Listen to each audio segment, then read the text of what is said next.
And we are live. Welcome back. You've made it to another round of the Mecca of Banter. Yeah. And you're in for a doozy today, I promise. If you're tuning in, it is your boy, Andy Hoover here, young Yid, with Dobes and only Dobes. So it is a Oh, tag team duo today.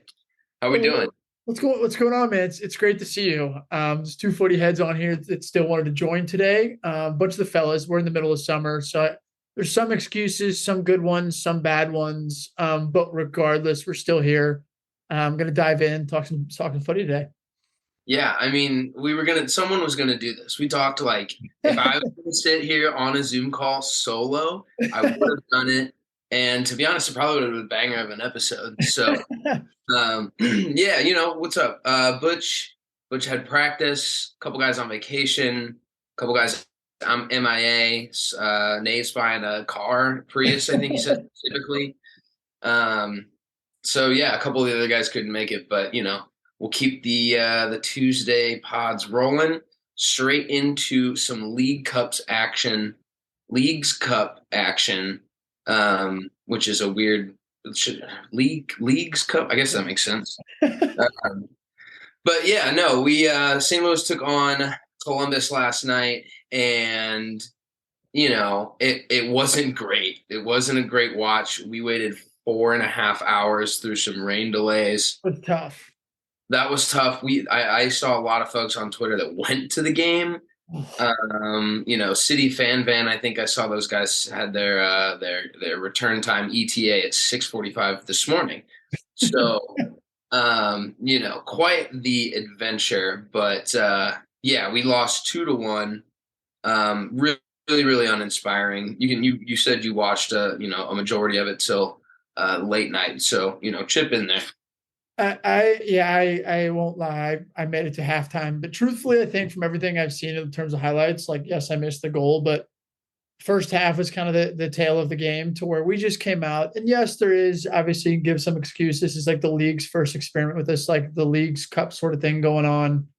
And obviously we had Berkey who was out and Parker who was out. So we didn't necessarily play a lot of the first team guys, but I still think just and we've sort of said this a couple different times this season where the effort, even regardless if there's some folks on the team that like, you don't get a start every single time, that should be even a little bit more motivation to show up and show out when you do get an opportunity.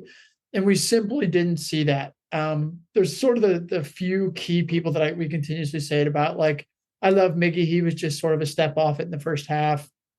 Same thing kind of with Alm. It's just a lot of sort of underperforming when we did get the opportunity. But I also think we have to give a little bit of credit to the crew. They were great in the first half. They were the two goals that they scored were fantastic. But at the same time, you have to just be a little bit disappointed in the effort, in my opinion.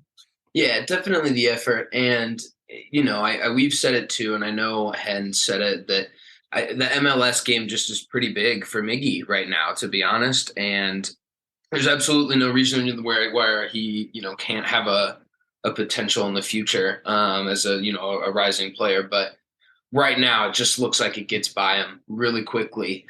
He's just not really up to the speed of play. Our midfield was Swiss cheese. They played straight through the middle of the field for all of their dangerous attacks. So, the second half adjustment I did like was Blom in for Ostrak. And that gave him the double pivot with Miggy, and it definitely slowed the crew a little bit. But I was on team. We don't have to take League Cup seriously. Like I know a lot of people are not happy on that take. But I saw someone said that like I can't believe this club and ownership's desire or lack of desire for silverware. I was like, this is the first year we've played. It's a, Everything it's a first game. This is Like the it's first game in this Leagues Cup. yeah, Everything we've done has been experimental up until now. And if our experiment is keep playing the way you've been playing in the regular season, then fine by me, bro. Berkey's talked about the beating he's taken on his body. All these European guys are like the travel's insane. It does take a toll. So I'm cool with some of the rest. Columbus Crew did not rest any of their dogs. And to be honest, we lost 2-1. I think with our A team out on that field, I don't have any concerns that we can take those 3 points. So that was where I saw my silver linings, was that I still feel we can beat anybody anywhere on any day. Um, 100%. but we played, an entirely rotated back line, and I can't even truthfully blame the back line. I think the free kick was so odd, to have Salio on the wall and then or in on the front post, and then to move to kind of go into the wall and then just get beat over on that side. I thought that was so odd. And Bartlett's handball was unlucky. I don't think there's a thing that he can do. I didn't feel bad about that. That's just one of those. It's tough. The free kick, I texted you guys, but it's that like the FIFA thing. It's like Yeah. you do one or the other. And I get it's sort of a joke, but like if you're going to be there, the goalie kind of expects you there. And it really looked like there was some miscommunication. Like, so I don't know. I mean, it's nonetheless, it was a great free kick. I think your point about Miggy is like, he has the potential to be that player. I think the key is that and if that midfield, particular three with that personnel, like he's not set up for success. No. Like he needs that like either like double pivot or somebody else that's defensively minded with him. Like when you have Ostrak, like Miggy and Lewin, Low. Yeah. you don't have somebody that is like that rock of the midfield to hold it all together. Like Miggy may get there one day, but we've seen so far that he hasn't been that, and he's been a lot more successful when he does have a Blom that's sort of to play in that role with him and gives him a little bit more freedom. But it's just, yeah, it's. I think you hit the nail on the head. The Leagues Cup is sort of this good experiment. Like I would love to see. This is the opportunity, like in my opinion, to like get healthy. We have like what Yeah. 11 regular season games left. Like Yeah. this is like let's get all the dogs back as healthy as we possibly can because we do have sort of a break coming up. And if you have the opportunity to win games, obviously we still want to win. But at the end of the day, like we're top of the Western Conference. We're trying to make a run at the playoffs here, trying to get home field advantage and lock all these different stuff up. So I'm in the same boat as you. It's kind of like, man, it sucks just to see the performance, but at the same time, like look in the larger scope of a season, there's still so many things to win out there. For sure. My girlfriend even made the comment yesterday watching the game late night. She was like, "You're handling this loss way better than I've seen you handle other losses." And I was like, "I'm not even worried about it." Huh? It's one of those things. It's like what happens with the national team and stuff when those games are going on, or it's like a United game, and all of a sudden it happens in Madison. It's like, does this not mean anything? I'm like, no, it means absolutely, No, absolutely no. nothing. When we lost in the Gold Cup, I Exactly. said the exact same thing. I laughed at the end of it, and I went to bed and I did not lose sleep over that one. So, yeah, man, that point about Miggy too. My last thing, I felt like every time I saw him either on the ball, he was facing our net. He doesn't find ways to turn, get space, and find a forward pass. Like he's there for some cleanup, but then he gets kind of into his shell and finds a backwards pass. That one. And then I'm also, someone said it on Twitter last night too, but I will never take Berkey's distribution for granted ever again, or just his commanding presence on the field. Yeah. It's such an immense loss when he's not on the field. And I would like to credit Lutz for that decision because we were all kind of questioning it, and I will not ever again. I Berkey's. I will say, sticking on City, because of this like large gap that we have, it's like July 27th, then City doesn't play again until August 20th. Like Thursday, I would expect to see, like, or hopefully expect to see a lot of the top guys, especially coming off a loss. Just seeing that we do have such a break, I would expect that there's going to be some rotation since Blom didn't start, AZ didn't start, so this might be like we may see a little bit more rotation on Thursday. So just sort of curious to see how we approach it because I do think we still want to try to win this. So the first loss doesn't necessarily hurt. So I think that we may see some more of the dogs on Thursday. I think you're 100% correct, and I think we're playing Club America, which for those who Pretty may not sick. Pretty a sick. ton. Yeah, if you don't know a ton about the Mexican League, I can't say that I do. They are comfortably the biggest club on the continent. Yep. So I saw that they even have an allotment of away tickets, and St.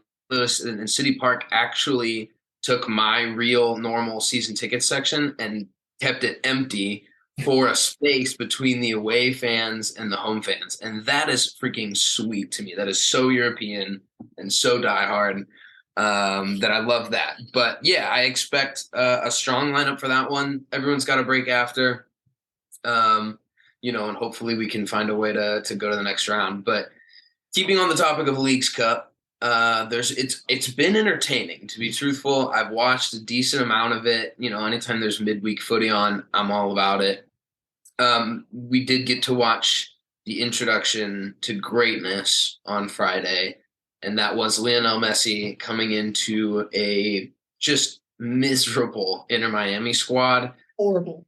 and carrying them and he's gonna carry them the rest of the year. He scored a 94th minute free kick against who was that, Cruz Azul, Yep. uh, and it's just one of those moments. It was the Zlatan sub in 35-yard volley. It was one of those American sports moments that people will remember where they were when he came on and where they were when he scored that. And your dad was there at the game. So my pops went. I'll get into that here in a sec, but I think it's just funny that the game as a whole, because when he didn't start, I started to like watch the game, and then I instantly turned the game off because it was it just the tale of two halves. It was the whole first half was entirely terrible. But yeah, my pops did get to go. It's kind of funny because he originally wasn't going to go. Called me during the day and sort of was like, I'm just going to drive down there, like check out everything going on, see the sights and sounds because there's people tailgating all day. An hour before the game, he bought a ticket and was like, had some of the best seats that I've ever seen. But his whole thing was, it's just that once in a lifetime opportunity that, like, if Lionel Messi is ever playing, like, you just sort of take the opportunity, no matter the cost, no matter what it takes to go see. And it absolutely did he deliver. My dad sent us a video I sort of shared with the boys. We shared it on our Instagram and somewhere else of him just the free kick. My pops is crying in the background just because he's witnessing this in person.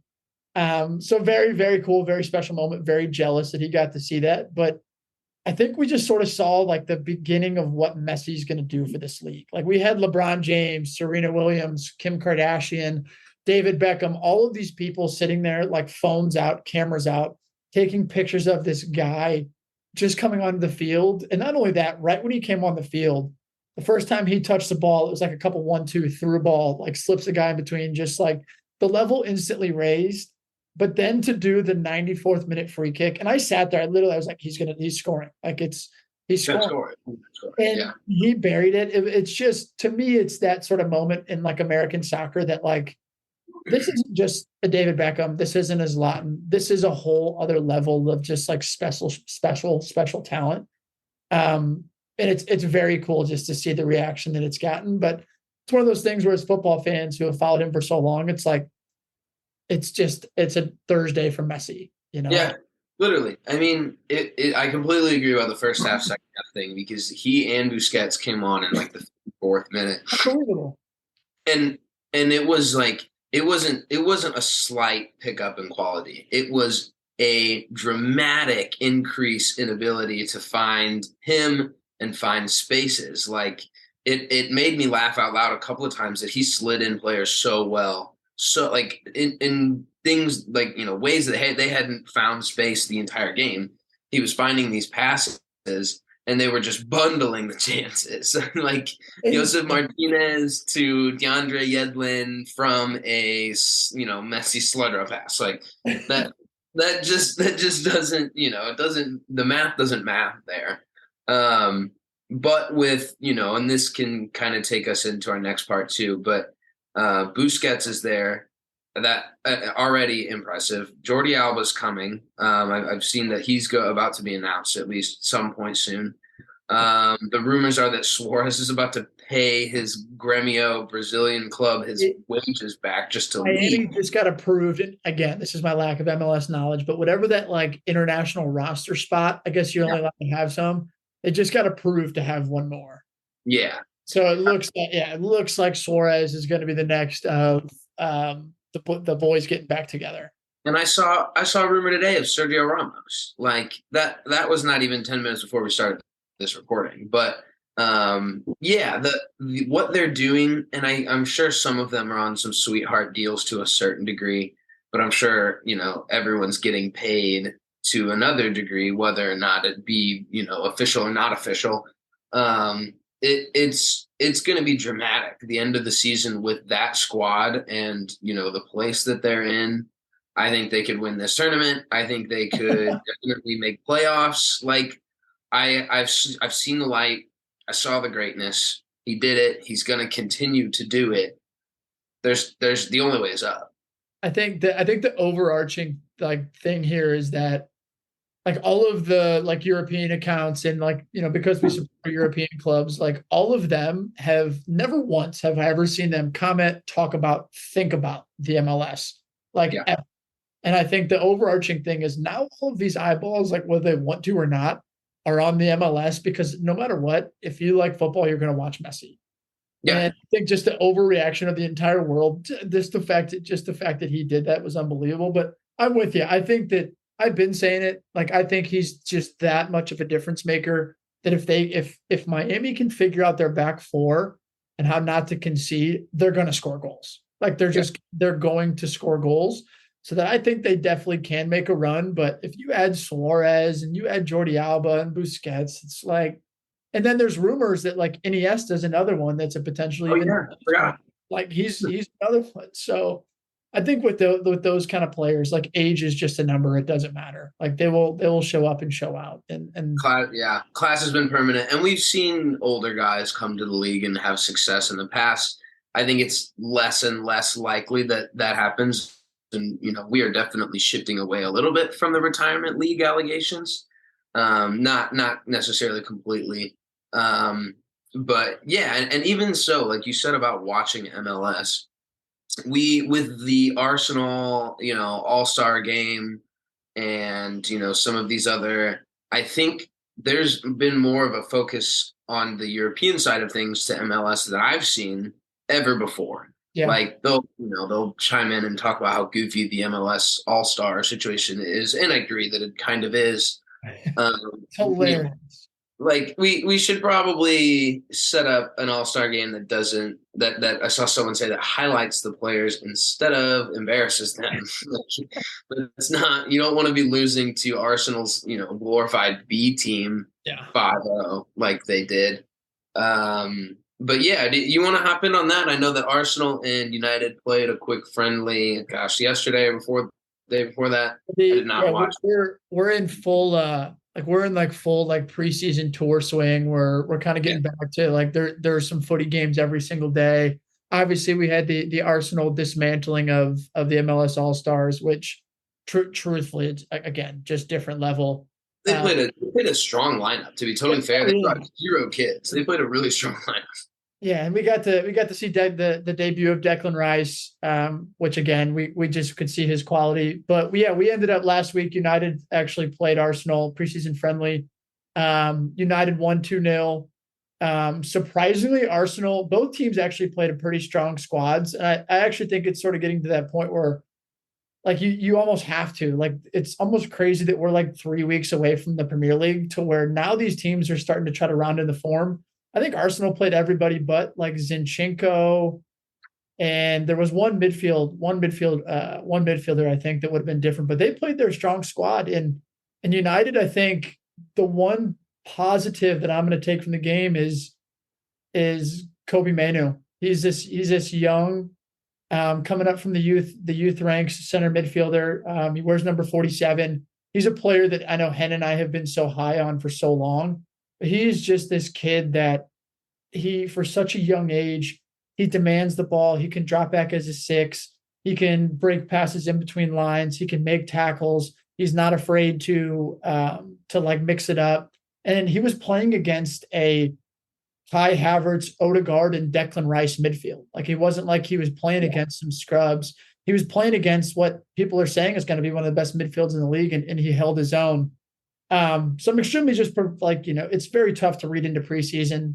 So happy just to see we came out with a result. Happy to see Sancho score. I think the one thing that I'm taking that's hilarious from these games is just Arsenal fans are such a trip to me. because there's all these videos of like AFTV and stuff being like, we got to use this game as a tone setter. We got to make a statement to Man United saying like this is just, we got to make it's a tone setter for the season. We got to show them that what we're made of. And now afterwards, it's just it's a preseason game. It's a preseason game. It doesn't matter. Like all this different stuff, which I'm in agreement that it doesn't matter. But I just doing the flippy floppy on both ways is always hilarious to me because yes, Arsenal's going to be just fine. But to say that fans don't care, these games don't mean anything, they definitely mean a little bit of something. There's some bragging rights into them. But yeah, always great to beat Arsenal. Yeah, I guess we keep moving, man. I think that's not uncharacteristic of Arsenal fans by any means. I think the gist of what I've seen from them, it's either, oh my God, we're the best on the planet, or Arteta out. So it's pretty two-way. I saw Elliot from Arsenal Vision tweet something like, I didn't watch the game at all, but he tweeted about a Martinez tackle. He's like, I don't even care. He's like, this is a preseason match. I can't believe he made that challenge. Well, that's one of those things where Martinez is that type of player, and Ten Hag has come out to the press and been like, it's kind of that cliche thing, but been like, we don't play games that don't matter. Like every single game matters. And yes, Martinez, the tackle, it was a little harsh, but like we were the team that had a player come off on crutches. So it's not like tackles weren't flying both ways. I think that's just Arsenal United, whether that's no matter who you play. If we were to play Chelsea, if Tottenham were to play Arsenal in preseason, like there's always some part of that, like try to set the tone. And Martinez did that, and the tackle was a little bit bad, but nobody got hurt. So the little bitching and moaning afterwards is just fucking, it's annoying. And and then around the rest of the world, I think AC Milan played Real Madrid yesterday in a friendly. Christian looked great.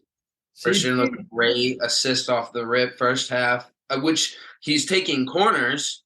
That to myself in itself was like great ball too. Taking corners already? This is his first even appearance with the team, and they put him on corners. I love that.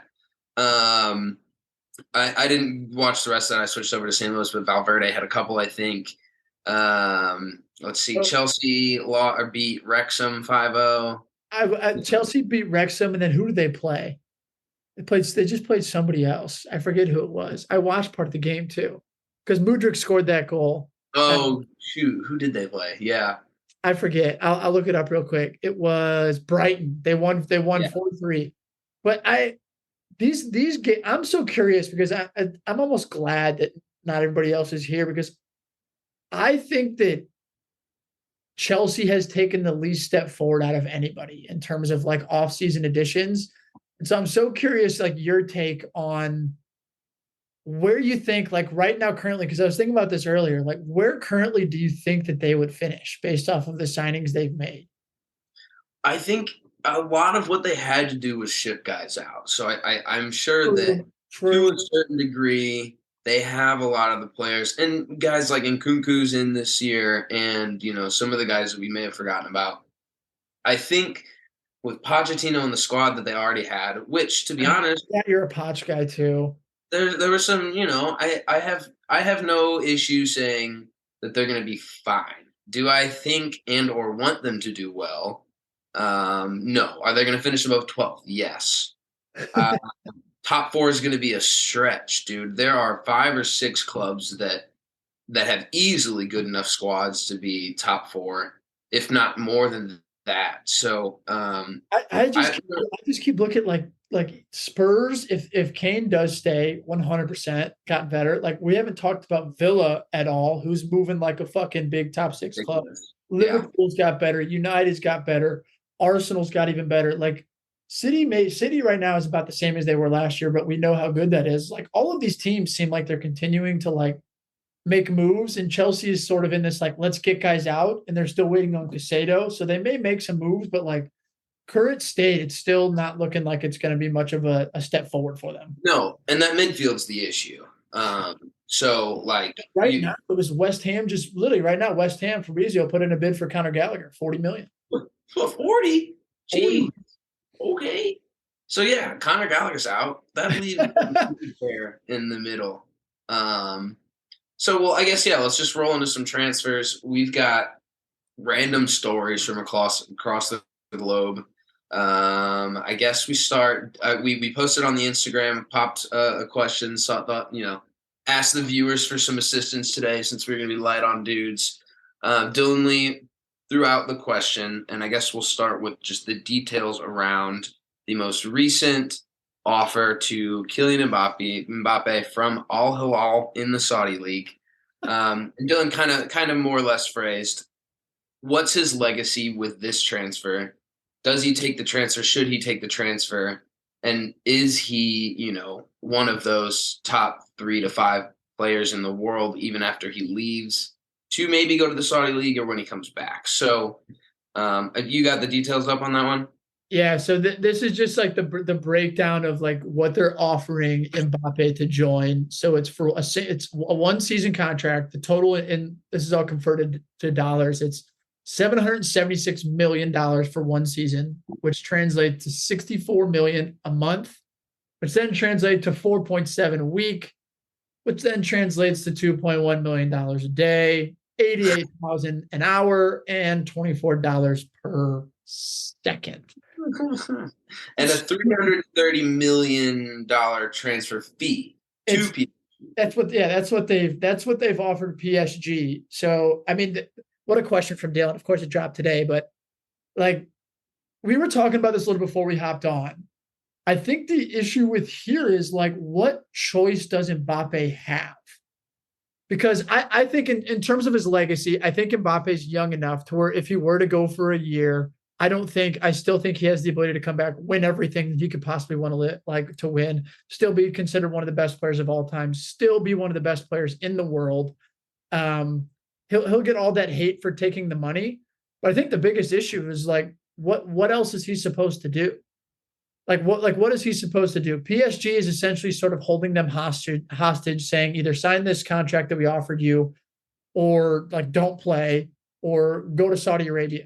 I think the biggest issue is I don't know who else could genuinely afford him, match that offer, match his wages. So I think he's kind of in this spot where it's like, hey, like, do I go play in Saudi Arabia for a year, not play in the Champions League, take this risk with my career?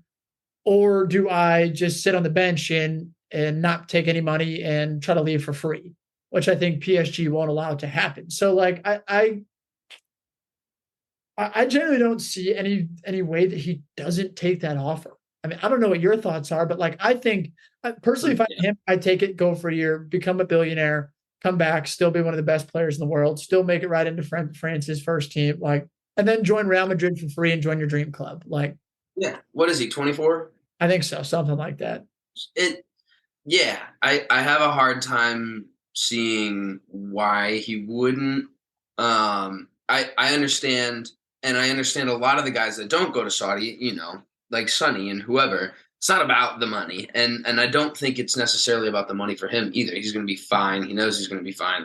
That's not the first thing on his mind, but the amount of money is insane, and the threat of not playing somewhere or just not having a club or being held hostage is truly the only reason that I think he does take it. He would want to play in Champions League. The teams that are available that can even afford him, they're not paying that. PSG's to a certain point. I do agree. I think PSG doesn't really care what they can get for him. They want to get something. And honestly, like, this is asinine, but a Harry Kane plus money swap is truly one of the only deals that I can think of off the top of my head that a club could pull off right now today. Like, it's gonna have, like, I think the only club like generally they could afford wages is like Real Madrid, like, yeah, or afford to pay his buyout clause is like Real Madrid. Like, I think it like has to be some sort of like player in cash, but like, yeah, at the same time, it's one of those situations where like it's like Mbappe can almost kind of hold PSG hostage here a little bit because he doesn't have to agree personal terms. Like, it's already been reported that PSG accepted Al Hilal's offer. Like, of course they are. of course it is. Of course they are. I'm curious because I was seeing this debate today. Like, to me, Mbappe, I don't necessarily think of him as the best player in the world. I think of him as like the most valuable, and I think those are two very different things. So I'm curious on like we haven't really talked about it, but like if he goes there, what do you think it means to his legacy? Like what do you think it means in terms of obviously we see he's on a trajectory like nobody that we've really seen before. Maybe Messi if you want to consider it in the same category, but if he does go for a year, does it hurt? Does it help? What are your thoughts on his legacy? I don't think it affects it. I think um, the PSG are just kind of reaffirming themselves as like the worst club ever in I, the way that they treat their star players and the way that their fans treat their star players. I hate them. I dislike them completely.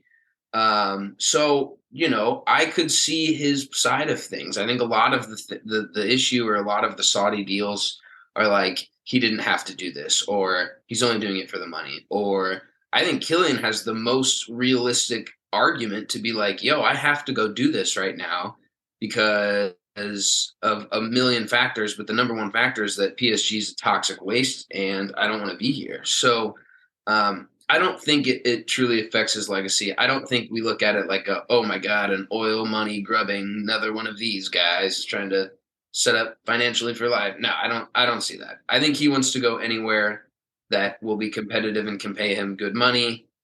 He's not going to go to Tottenham. Why would he go to Tottenham? I don't think he is going to go to Tottenham. But like, there's just not a lot of other destinations that can afford or have the means to bring him in at all. So from his point of view, I don't think this changes things. I think he still does play in these French tournaments or with the French national team in tournaments, and will probably continue to ball. So we do 1 year where I don't see any Mbappe goals outside of translated Twitter tweets from the Middle East. So be it. We won't forget him like we will forget about Thornton Henderson. Name your guy, Saint Maximin, whoever. I do think That that's sort is, of the scary part of that is like Mbappe is one of the young best, uh, but it's such a unique situation because like just the PSG thing, like you said, is the issue.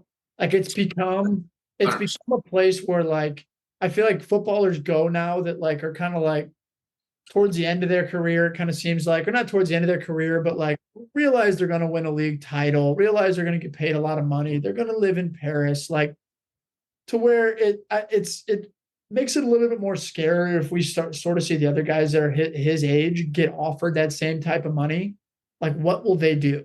You know what I Yeah, mean? Like, and especially if, like, say for example, like a Saudi club comes after Holland and Al Hilal offers Manchester City, hey, we'll pay you 200 million for Erling Holland. Are they going to say no?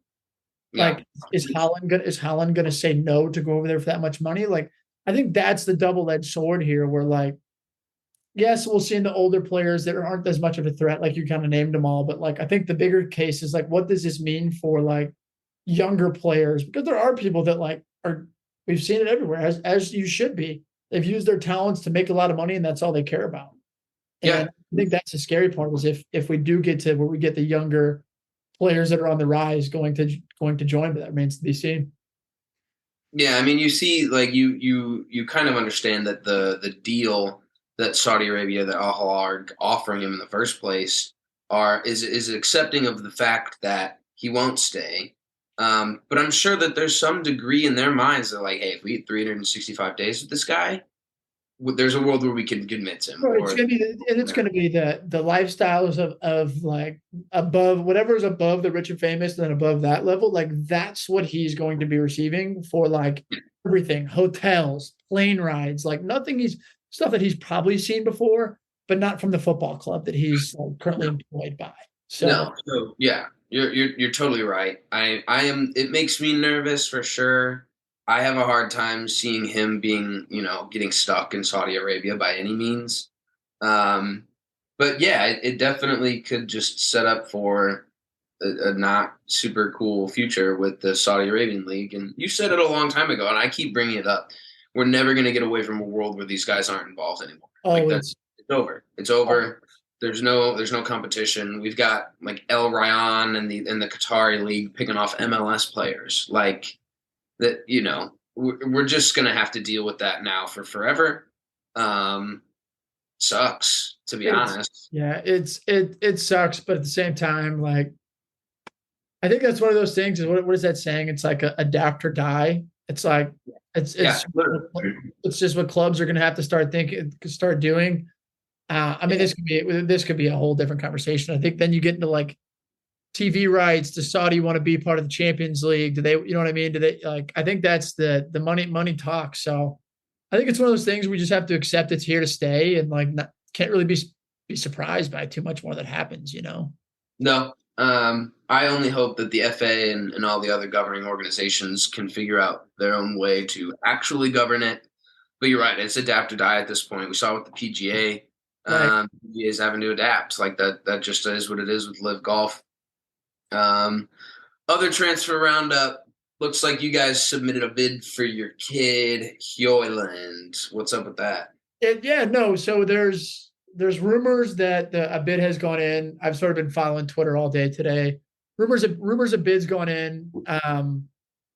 I think this is a deal that's going to get done, and the reason I say that is because Hoyland's he's been a United fan since he grew up. Like, um, been dying for a move. There's rumors that PSG were going to hijack the deal. There's stuff that's sort of come out that Hoyland has given Man United sort of priority with any sort of context that comes from his agent. I think that the key thing is just that how quickly can we get this done? There's rumors that Atalanta want, I think it's around 60 million euros. So I think we're coming in around like it's like 55 with like 5 million add-ons or something like that. So the hope is that this won't be a 2 week Onana, that we've had contacts here. Both teams are on good side. Atalanta knows that Hoyland wants to leave. They know he wants to go to United. It's all about just making sure they get what he's worth. And I think we're prepared to do that. I think this is going to be a massive signing. I think the poor kid is going to have so much pressure coming on to him, but I think that he wasn't built to be a 30 goal scorer next year. This is a guy that is 19 years old that we're building to be the guy in 10 years from now, that can stay at United, that Eric Ten Hag can develop. And truthfully, I've spent so much time over the past couple of weeks watching highlights. This kid, he's so dynamic. He's so quick. He's so good at holding up the ball. His runs in the box are brilliant. He's a poacher.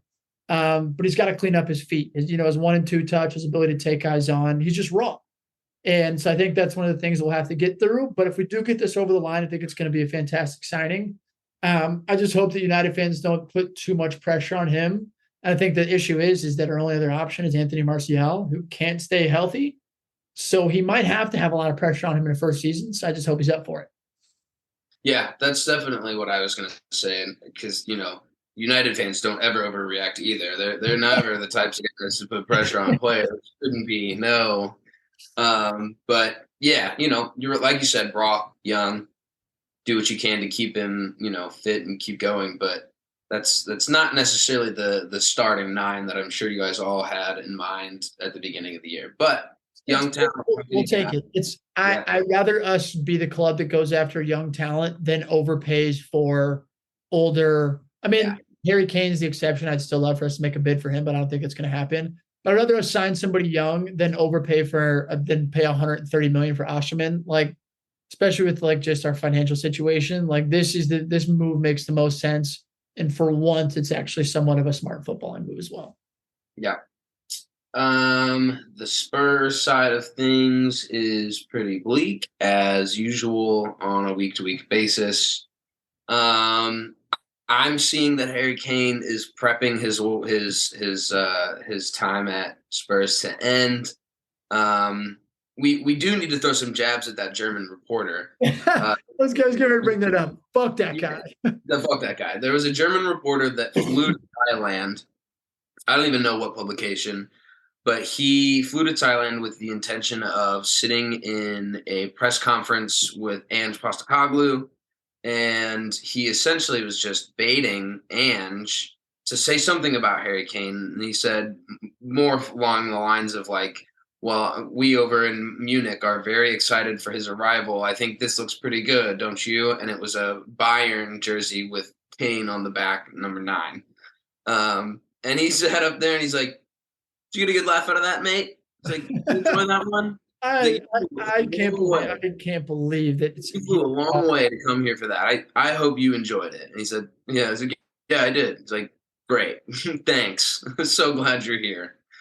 what, Um, what when does this end in your eyes? Like I when that's the thing that I think is like because we've talked about this and not like we've talked about it so much, but I just want to know when it ends because it seems like that Bayern are willing to like meet Levy's needs, but like I don't know what the holdup is on this happening. Like, are they holding out for more money? Is it like because it seems like Kane's willing to join. I truthfully don't know. I've seen reports now. Joe Lewis, the out and out owner or the majority owner of Tottenham, has reached out to Levy, the chairman and other percentage owner, and basically said that Harry Kane needs to go this summer if he's not going to sign a new deal. I think that's BS because Joe Lewis doesn't know at all what happens with Tottenham. He lives in the Bahamas under, the financial ruling that they have over there and schemes everything. So you could show him a picture of Basuma and be like, "This is Harry Kane," and be like, "Well, make sure he stays." I don't think that's true. I think that's Tottenham PR propaganda. They've got a huge list of reporters in their pocket, and they've just always kind of had that narrative. So I think to a certain degree they're prepping for his exit. I don't know when it ends, and I don't know what we're waiting for. I think there is always a case for more money, and there should be a case for more money. 80, 85, 90. I don't think those cut it. I don't think that's a fair representation. Um, so I hope that it's that. I wonder. There's been conversations already, I guess, with PSG. Apparently, Mrs. Kane has reached out about a real estate agent in Paris. The typical transfer Well, BS that you hear football all. Twitter is so funny, dude. So funny. Um, yeah, she makes one inquiry to a real estate agent in Paris, and suddenly Harry Kane's confirmed. Here we go. So, I don't know I don't know what's waiting. I'm team. This should just end, right? Like we can either finish the rest of this transfer season with 110 million dollars and do something with it, or we can let this linger like every other year that he's wanted to leave and nothing happen. It just gets closer and closer to that realm where he leaves I'm wrong. free. This is from reading Spurs Twitter, but like obviously I know about Lewis, but like everything I'm seeing is that like Levy is like the face, but Lewis still pulls the strings. I have no idea, to be I was totally gonna honest. I know that's what I was reading from Spurs Twitter. So I he's the financial piece that has to move. So anytime I think Daniel Levy does anything, I think it goes through Joe to be like, is this financially acceptable? So maybe there is a world where Joe called him up from the Bahamas and was like, "Hey, we need the money for this guy if he's not going to sign." And I would agree. Truthfully, I completely agree. It's not like that's a inside secret, and every Spurs fan's already had to prep and deal with the day that he does leave because we know it's going to happen eventually, whether it's for free or not. That just falls on the club. I think the point you made that's the key one there is like if he does go, you want to have time to go Yeah. use that money. Like you want to be able to go get some like use that money well. And what I've seen, they're still still trying to do some deals. They're still working on Tapsoba. They're still working on Mickey Van de Ven. Whatever, that's fine. All of that just gets a little bit easier when you have more financial flexibility. And they just do this. They do the same song and dance every year. We sit and to be fair, Levy is an insane negotiator, and I saw a breakdown on Twitter of just what he's been able to negotiate this summer and some of the things that he's knocked prices down on, and it is impressive. It bothers me because we're like the sixth richest club in the world and he penny pinches like we've just got promoted. But he is hard to deal with. I get that. I do think to a certain degree he wants what's best for the club, but the disconnect is always he doesn't know what's best. He doesn't know what's best for the club. Like has always been the issue. um so yeah, I want it to be done. I don't want to, I don't know what else to feel like if he starts and for the Tottenham this coming fall. My first thought is great. We're gonna leave and we're gonna lose him for free. and just enjoy what you can. Like I think you don't replace Harry Kane. You can't replace Harry Kane, and the only team or player that comes close is Osimhen in Napoli. But you got to take that 110. You got to do something with it. We've got Richie. I don't think Richie's a bad backup or poor replacement. He didn't even play in the striker position last year, so He hasn't played his best position yet. he hasn't played his best position yet with Spurs. So there's a world where Spurs are okay without him. The whole stat line and the whole if they didn't have Harry Kane's goals, they would have finished 17th. Like, yeah, because we would have been playing with 10 players if we didn't have Harry Kane's goals. So, grow up on that stat. There is a path to like Kane leaving isn't a terrible thing either. Like the No. he's getting not saying he doesn't have more years because we know he does, but getting that money, getting a few players in like that you can build around for the next couple of years, like trying to finish top four, just finish in Europa League. Like there's a path forward there with the money, but I think that's the thing. It's just got to make a decision either way. Like Well, and we've seen this. We've seen this before. Again, with the sale of Bale, who was the most expensive British player of all time at that time. We turned around and bought 7 players. With some of them had really high upsides. The only one that really panned out was Ericsson. So the concern on that front is yes, we do get the money. Yes, we can look at the next 4 to 5 years and be like, these 3, 4, 5 players are going to be great in the future, and you can start to build on that. But we've seen the club's decision making just be shit in the past too. So just every single unknown is followed by another unknown. Um, but the first domino to fall has got to be Harry to go this summer, and I've accepted it. A lot of Spurs Twitter has accepted it. Just do something with the money. That's it. That's all I ask. Do something with the money. I mean, it's yeah. Once that happened, you get it's just one of those transfer sagas that just needs to end in order for both parties to move forward. Like Bayern struggle, like waiting, Tottenham struggle. It just needs to end. Yeah. And the rest of the league, we did see St. Maximin leave to go to Al Hilal, and then in turn they took the same amount of money and they bought Harvey Barnes, which in my mind is like the same player. He's just like a couple years younger, maybe, and less dynamic. I don't know how I felt about that one. I get. Let me ask you about Declan Rice real quick because I think Declan Rice is a fantastic signing. He's going to be he's an unreal player. But I've been reading so much of this stuff, and even Arsenal fans are saying that like Declan Rice is better than Granit Xhaka, but Granit Xhaka has intangibles that were so important to Arsenal that they don't have anymore, and it comes from that Martinez tackle. There's nobody else on that field for Arsenal that like to play that role, to play that protector role. And so I'm curious your thoughts. Like I think Arsenal is going to be just as good, but like I don't necessarily know if Arsenal or City have yet taken that big of a step forward to where they're that much better than anybody. It's like I'm curious your thoughts because the transfers it's 200 million that Arsenal spent. City have the people that they have had come out and the people that had come in. I think they're not as good yet. Not saying that they won't get there, but like I don't think either of these clubs have taken a massive step forward as people are saying. We're gonna get dragged for this because we don't have any Arsenal buddies on this one to even think about defending. I think it's banter side. I think it's just true. I think with the amount of money that they've spent this year, in my opinion, and if Spurs finished and had the an identical season to Arsenal last year, I would say the same thing that they're saying. Great season. Wish we could have won it. Wish we could have done more. The only reasonable turnaround after spending the amount of money that they've spent this year is league title, Champions League. And I don't think that they got that much better. I do think they're better, right? I think that they have more quality than they've had. They've got more depth than they've had. I don't think 109 million for Declan Rice makes them a Premier League winning team. I don't think he's carrying trophies for them, and I do think he will contribute a ton. But they've not done anything that's been like, oh man, like another center back who was a great signing. Sure, whatever. There's just everything else is kind of the same. That's what I mean. Like to me, like like Kai Havertz wasn't like hey, we're gonna get you over the top to win a Premier League title.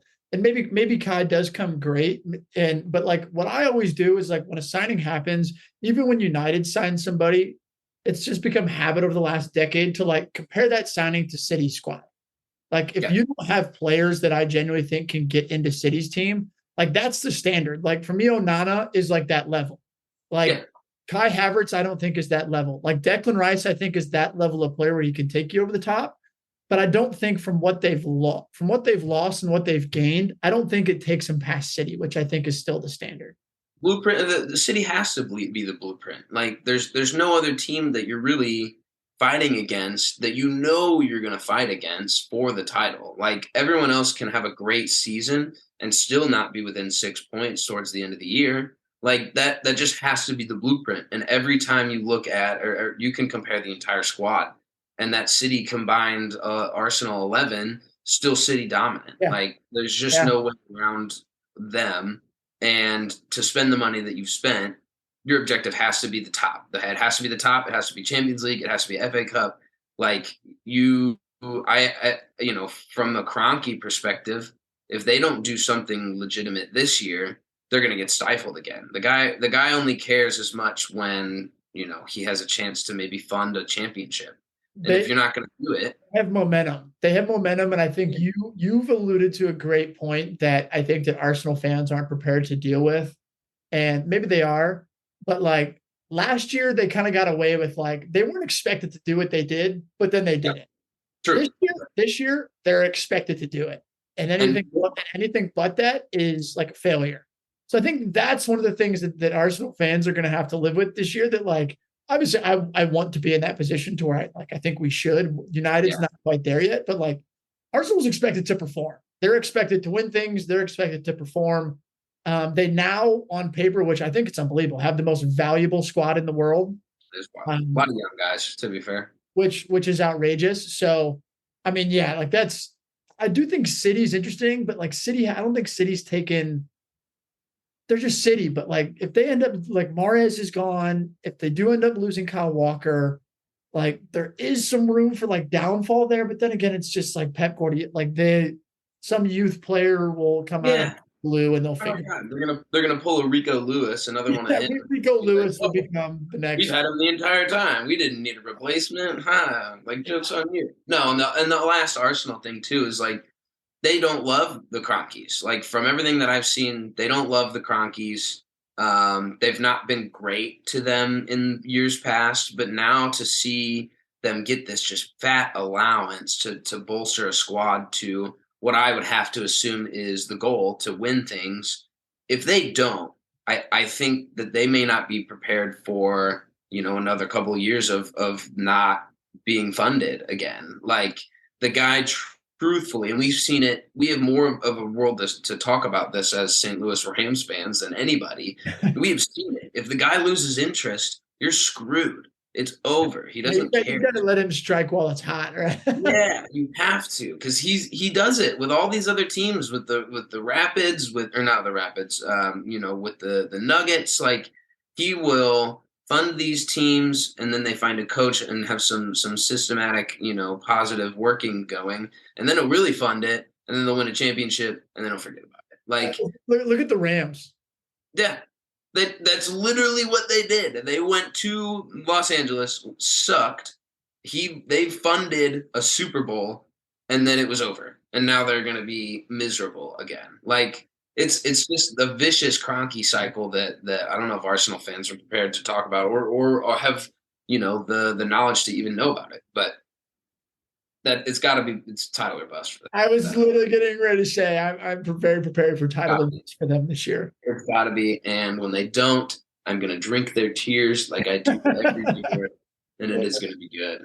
You got anything else today? Uh, Any, any, I guess last thing that like we'd be remiss not to talk about real quick is like let's go U.S. Women's National Team. Like, yeah. Hey, hey, I tuned in to the first half that's before probably the the season first won. game. Yeah, and to be honest, did not look great. They did not look It great. looked great. I will say that the one thing is Sophie Smith is a baller, dude. Yeah. Like Yeah. that girl is an absolute baller. So yeah, shout out to the women's national team. We didn't look great, but it was our first game. Uh, Yeah. so yeah, Even even Mama Hoove, I mentioned it to my parents. I was like, "Hey, did you guys watch any of that?" I was like, "They did not look good." My mom was like, "No, they didn't look good." I was like, "That's ball knowledge, Mom. Let's go." it is like it is kind of weird because I do like follow every like World Cup cycle, and I feel like the last couple women's World Cup cycles, like I've been able to know everybody. Like I kind of Yeah. know who everybody is, like know the center backs, like they've been there. I knew like Alex Morgan. I knew a few of the key players that were on the bench. Other than that, it was like I knew Lindsey Hernandez. I don't know any of these people. Like I Yeah. don't know anybody, which is kind of cool. Trinity. I know Trinity Rodman because I know her dad, or her, her last name's pretty famous, and I also know that she's a freaking tank. And I did watch her just run straight through a couple Vietnamese players, which was good to watch. So yeah, if the women keep rolling through the tournament, I'm sure we could talk about it a little more. Yeah, when's that next game? I'm sure they play it. Well, it doesn't help that all the games are like It's the it's it's middle of the this night. week, I'm sure. But yeah, that's one of those where because it's the World Cup, I typically like to watch as much as I can, but that's about it. Yeah, I saw a tweet that was like me talking and or thinking about the United States. And it was just like, whatever the United States. But it was like me when we play in World Cups and Olympics, and it's like US. That's exactly it. I haven't tuned into a Yeah, game, but it's the first game of the what like Women's World Cup, and I'm like looking at the time, seeing what channel it's on, like planning my yeah. day. I saw all those TikToks that were like, "Welcome to the rice fields," and it's like Vietnam flashbacks, and like Oh, we love our country, that's for sure. we do love our country, man. There's no way we're not. We're patriotic out here. But yeah, this thanks for making it this far. If you have, it's been me and Dobes just chopping it up. We're gonna have to get some more cats on next week because We're I mean almost back. We're almost back. The Prem's almost here. Only a few the more weeks. Prem's almost back. Shortest off season in professional sports, which I love. I think it's horrible for the players, but I I'm a fan, so I watch what I can. But yeah. So appreciate it. Follow us on the socials as always. We've had plenty of content on the Instagram. We had Lowen's goal from the side angle. We had Messi's goal in person. That was sick. I'm pumped that we got to post that. Insane. That was so cool. That definitely is gonna stick around. So yep, TikTok, Twitter, we're active. Instagram. Henry's apparently got us on Threads. I still don't know anything about it, but yeah, another week. We'll talk to y'all next week. Thanks for tapping in. Cheers, brother. Yeah, yeah.